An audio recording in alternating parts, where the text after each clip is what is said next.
Psych, lore, and insights.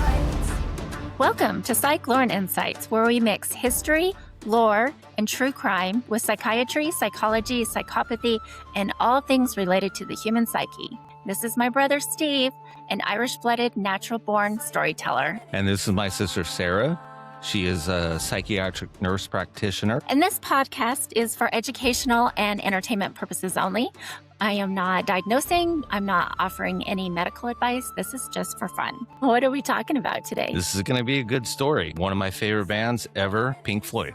We're going to talk about Syd Barrett, and I think maybe we'll get some emails. Everybody says that Roger Waters started Pink Floyd or David Gilmour or Syd Barrett. So there's going to be a lot of controversy in here, but this is going to, I'm trying to get it down to the truth, like what's on paper. Well, we can talk about the lore too. Yeah, absolutely. Hey, can I show you my t-shirt that I wore in honor of tonight's episode? Let me say it. That Pink Floyd, my God, are you kidding me? And guess what this says down here? Can you read the bottom? Instead of Dark Side of the Moon, Dark Side of Your Mom. My God, where did you get that?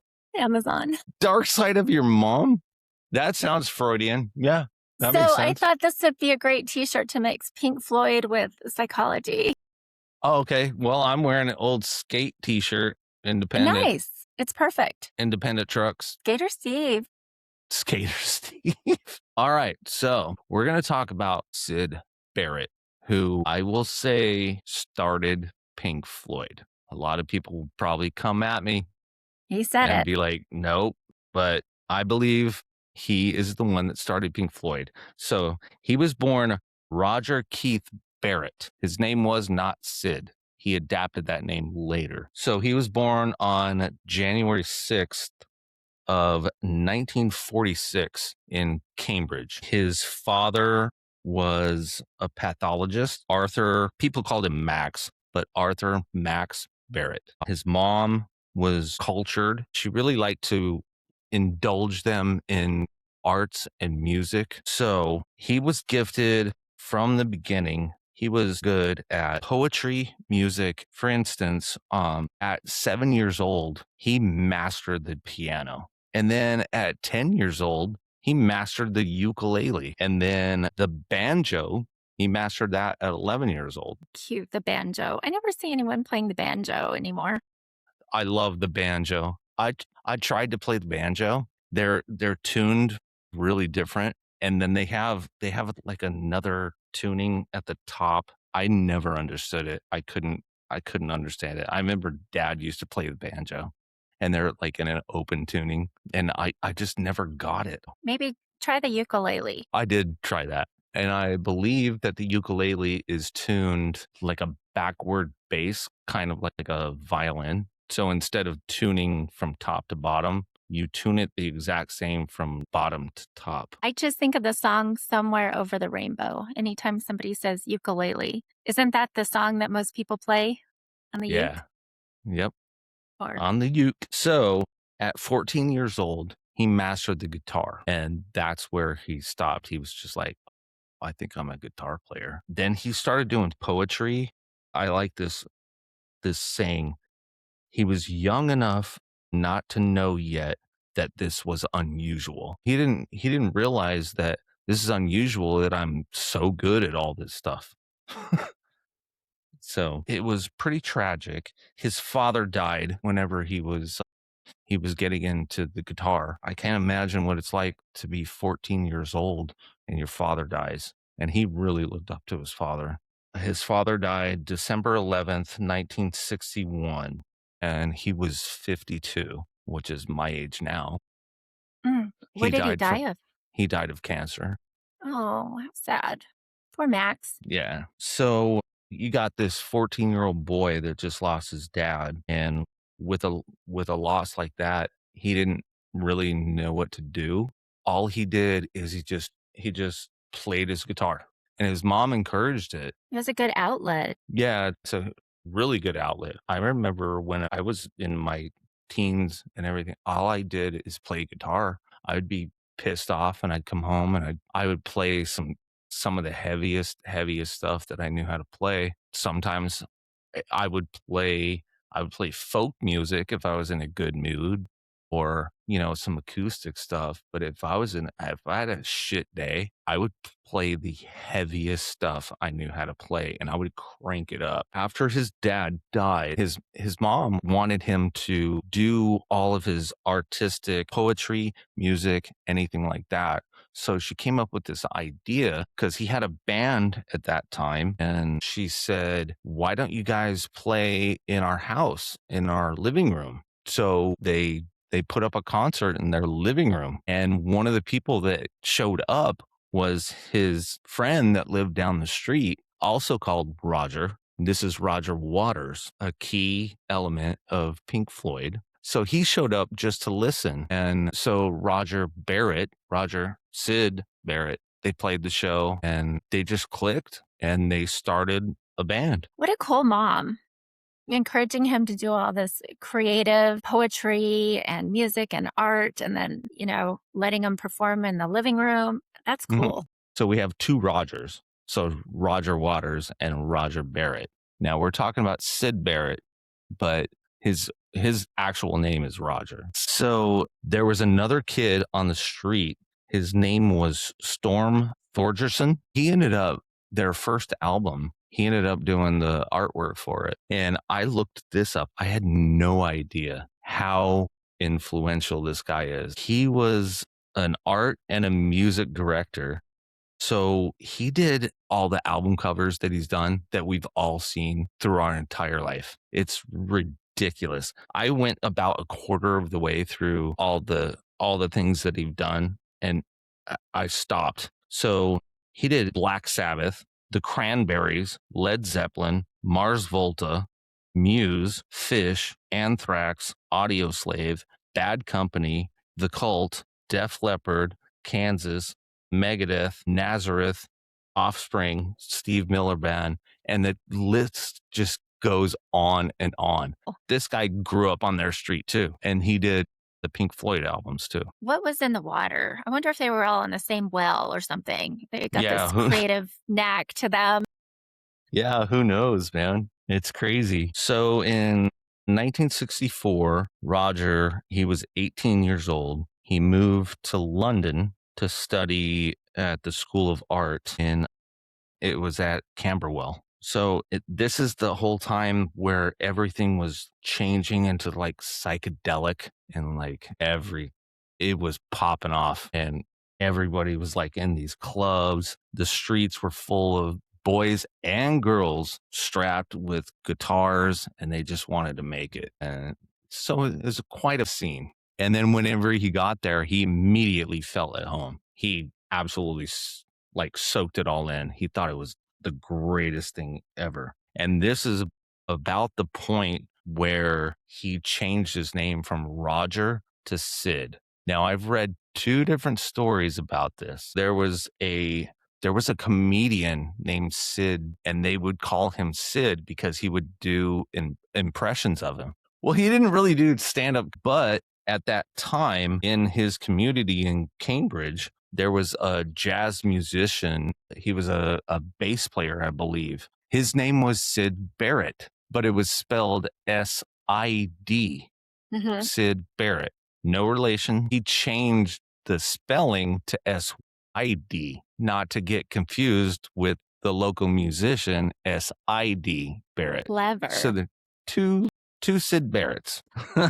So in 1965, him and Roger Waters, they went to a club to do a performance. Their band name was called T-Set. This is so weird.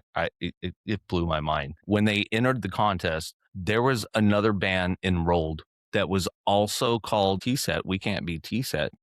It's a crazy story. So on the spot, before they went on the stage, there was two American blues musicians that he really liked. One of them's name was Pink Anderson, and the other one's name was Floyd Council. So I see where this is going. So right before they went on, he was like, Pink Floyd, that's what we're going to go on. That's where they came up with the name. And Pink they Floyd. were born. and boom. And then we got years later the UFO Club. That became their go-to. They played there all the time. And Syd was 20 years old at that time, and it went down from there. Then early 1967, this is at Abbey Road Studios. You know Abbey Road, right? Yes. The Beatles, From right? Yep, Yeah. exactly. So they were actually recording their first album, The Piper at the Gates of Dawn, right next door in the same studio. The Beatles were recording Sgt. Pepper's Lonely Hearts Club Band. What an epic time. They were next door to each other, recording both of those albums at the same time. And the Beatles were interested, like, who's this new band? And they would roam over there and listen to them record. And then, of course, they knew the Beatles, and they would roam over there like, oh my God, the Beatles are recording right there. This is crazy. So all that happened at the same time.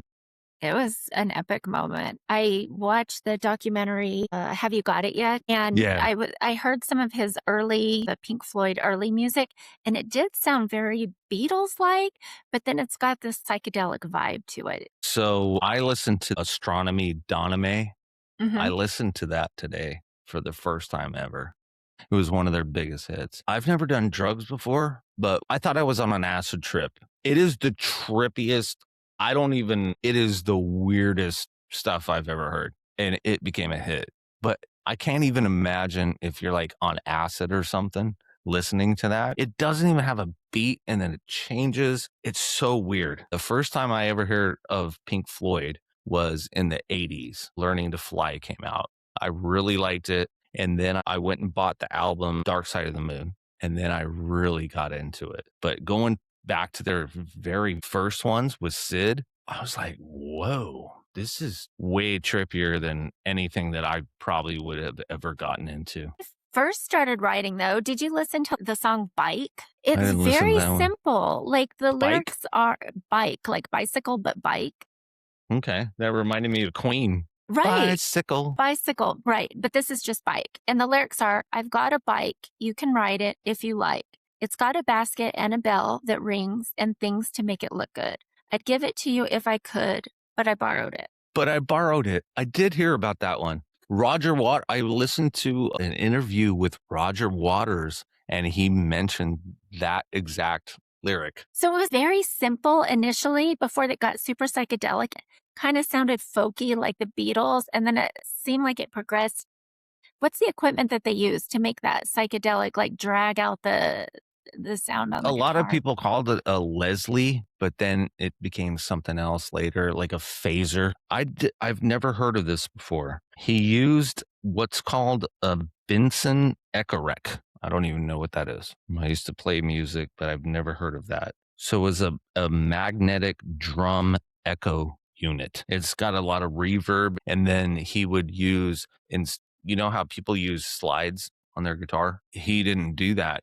And he would use his Zippo lighter as a kind of a slide and like make weird noises and stuff on his guitar. That's pretty rock and roll. Pretty cool. He knew exactly what he was doing. He was inventing nothing that had ever been attempted before.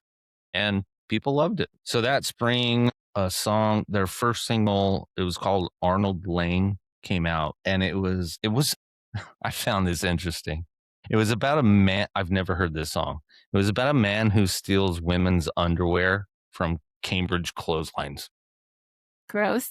Yeah, it's called Arnold Lane, and it became a hit, but a bunch of radio stations banned it, of course, especially given the time. Now they'd probably play it anyway. They started becoming like really big, and they were in the papers. At this time, Syd was 21 years old, and he was just famous overnight, and he couldn't take it. And then in 1966, he started delving into LSD, and he really went overboard. 60s, yeah. And at first, he thought it started deepening his vision to like be more creative, but then it just opened his mind way too much. His bandmates described him as extraordinary. It seriously upped his level, but then something snapped and everything changed. and then it was a problem. And it wasn't all at once. It came in increments. It crept up on them, and they tried, and they were stressed out. They were trying to still record, but he had siblings that would just say, "Well, he's fine. He's just being Syd." And Roger Waters actually reached out to some of his siblings and was like, "No, it's not. It's not cool. I live with him. I'm with him every day. Something is wrong." And they're like, "Nah, he's just being Syd." And it went really down real fast. And then there was a night where they started playing shows where Syd would come in and he would strap on his guitar, and he wouldn't sing anything, and he would not play anything. He'd just stand there like comatose on stage. And one night that Syd came out on stage and they started their set, and he played one chord, and he just played it over and over and just stood there just playing the same chord over and over and over and over. He was gone. Then they hired David Gilmour, who was a friend of Syd's. They all grew up together. They hired him. He didn't start playing right away. They just hired him so he could be on standby in case Syd couldn't play. And then He was on deck, huh? Just on deck. Yeah, that's no way to run a band. Yeah. You're just like, so it got to the point where David Gilmour just had to play almost every night because Syd couldn't play. He was there, but he just couldn't play. And it just got worse and worse to the point that they finally just left Syd, and David Gilmour was the new guy. He kind of disappeared. Were all these guys doing drugs together? Listening to Roger Waters' his interviews, he said they did them. Syd was like super into them. Basically what he said, yeah, we would do some drugs, but it didn't take over our life. We knew when we had to go to work and we could go record, but it didn't interfere with anything. But Syd just went into it like super hardcore. All right. Well, let's take a trippy trip into the land of lysergic acid diethylamide, aka LSD. Nancy Reagan scared the shizzle out of me, and I definitely said no to drugs. I did too. Yeah, the DARE program worked. So I'm looking at this through a lens of science, not through personal experience. The first question I had about LSD was, what is the difference in LSD and acid? Yeah, I thought they were the same. You got it. But they're the same thing. They are the same. Yeah, okay. They're the same thing. Acid is just the street name for it. Yep. And LSD, or lysergic acid diethylamide, is the scientific name for it. And acid is just slang pop. LSD was first synthesized in 1938 by Albert Hoffman, a research chemist. And then Timothy Leary was a sacked Harvard professor. And he was the LSD poster boy during the 60s. Turn on, tune in, and drop out. That was his saying. Then Richard Kemp was a PhD student in Liverpool, and he turned undercover LSD alchemist and supplied Woodstock. He made all this LSD, the story goes, and the first shipment went over. He was making the second batch. I don't know. That sounds more like cookies. I don't know what you call it. No, it is a batch. A batch. I'm thinking like Breaking Bad here. Yeah, there you go. His second batch, he's in the lab, and LSD is like the most potent of all of the psychedelics. So even when they are synthesizing it, they're tripping. They can't get away from it because it's so potent. Well, he's tripping while he's making it, and he drops a flask, and he goes down to pick it up with his hands, and he cuts his hands, and it gets into his bloodstream, and he goes on the biggest trip. He is out of it for like a week straight. What the hell? A week straight, yeah.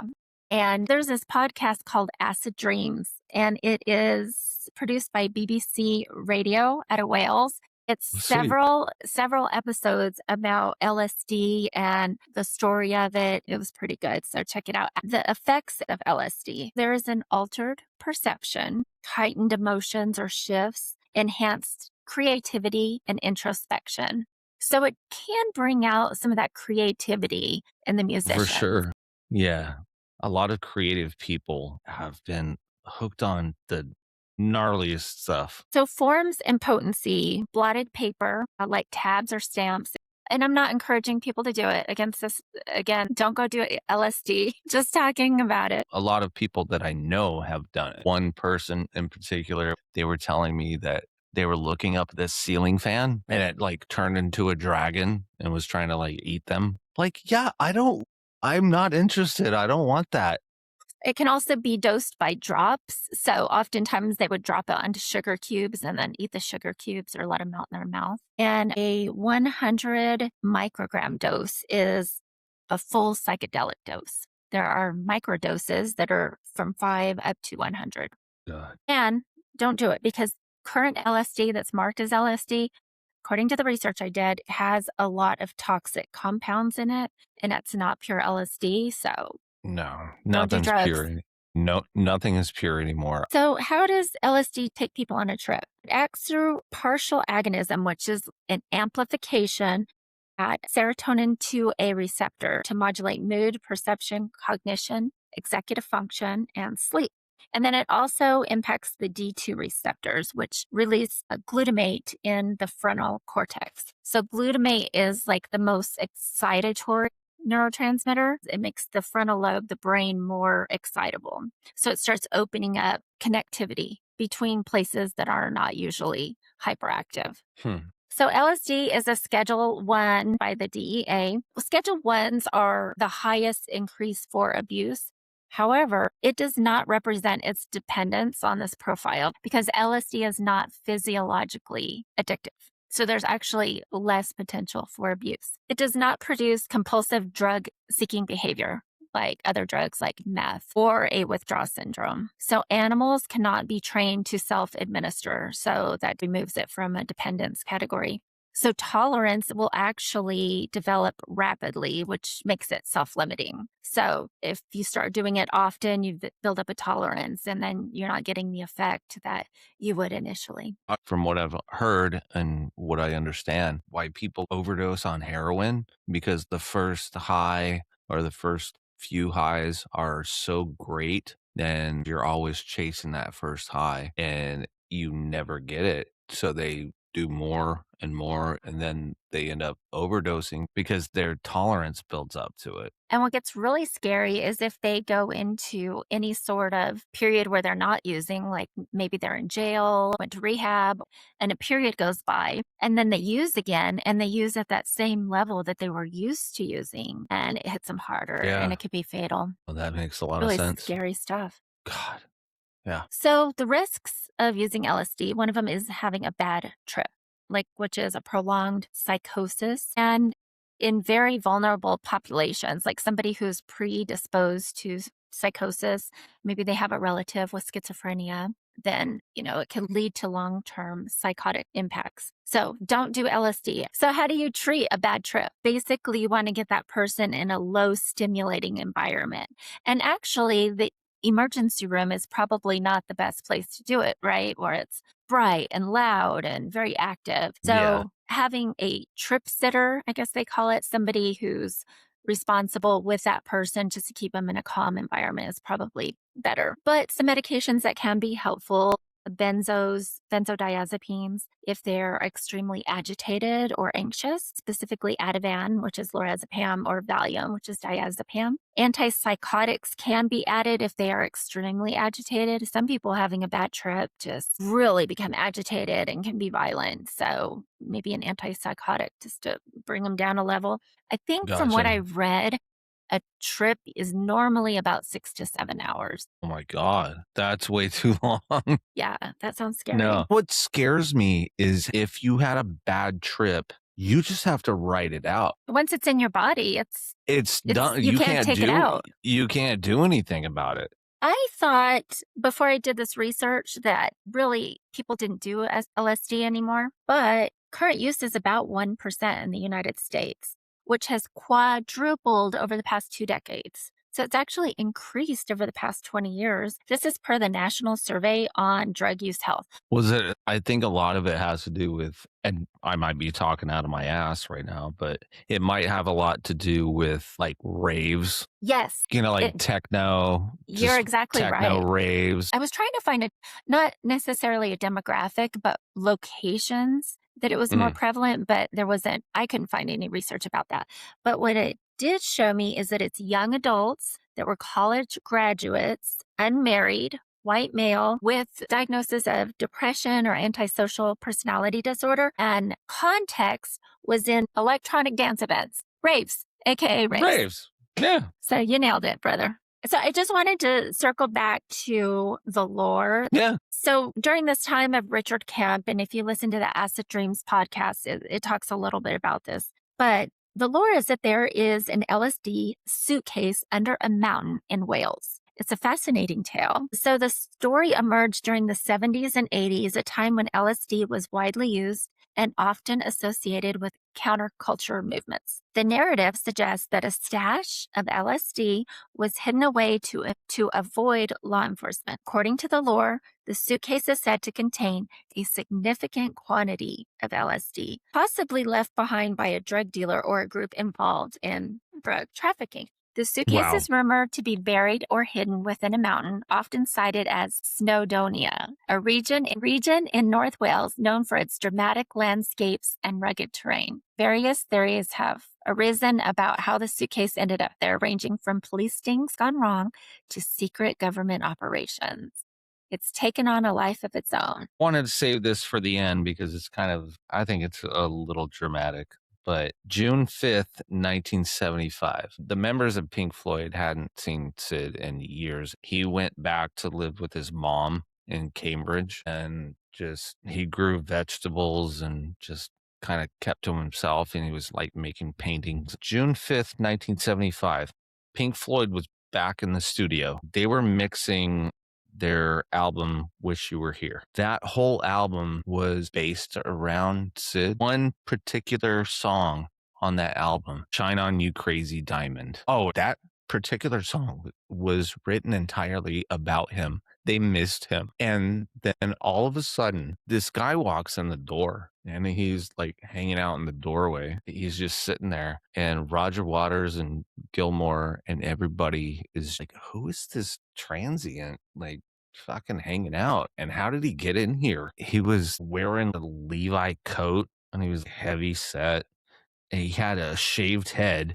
His eyebrows were completely shaved off. They keep mixing and recording. Roger Waters starts studying this guy while they're playing or doing the mix down. And he starts watching his movements. He's looking in his eyes. He realizes it's Syd. Goodness. They hadn't seen him in years. He showed up at the exact same time that they were recording a song that was about him. That's amazing. Wow. Talk about full circle. And Roger Waters it took him about 45 minutes from all accounts to realize that it was Syd. And he just started crying. And then he just disappeared and nobody ever saw him again. And then he died I think he was in his 60s or 70s. This was in London. Rumor has it, this is lore, when he left that studio, he walked all the way back to Cambridge, which is about 50 miles away. It was in the documentary. Yeah.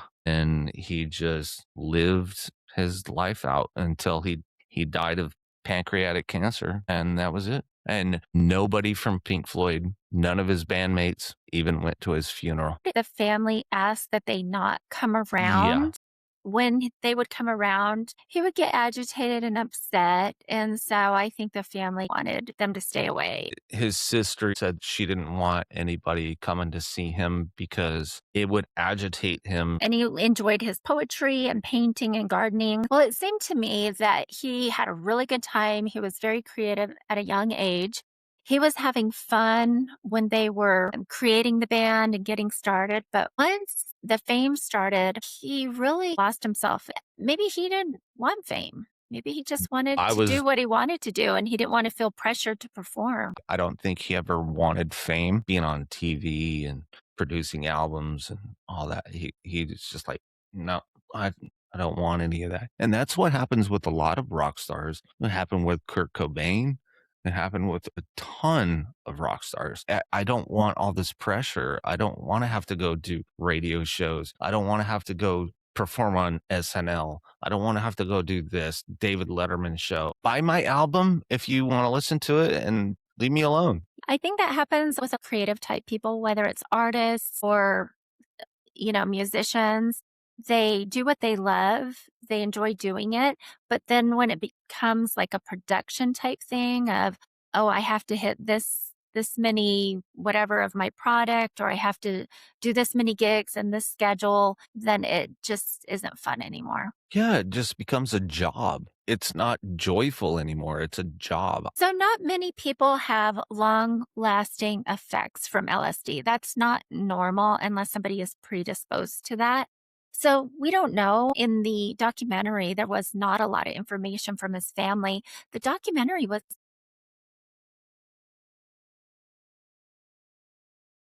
very kind of mystic and cryptic, and it didn't give any answers. There wasn't much information from the family. His sister did talk a little bit in it, but I don't know how he was as a child or if he was predisposed to having some kind of schizoaffective disorder. But perhaps if he was and he did this LSD, maybe it kind of put him into that long-term psychotic state. Yeah. But we just don't have enough information. No? But I think that it being kind of cryptic and mystic kind of lend itself to probably that's what it was like being around him during that time of his life. Thank you for joining us on this journey through sound, substance, and societal change. Stay curious And stay psyched. Thank you for listening to today's episode. Please rate and subscribe and share with a friend. If you have any ideas for a future episode, please email me at psychloresarah@gmail.com.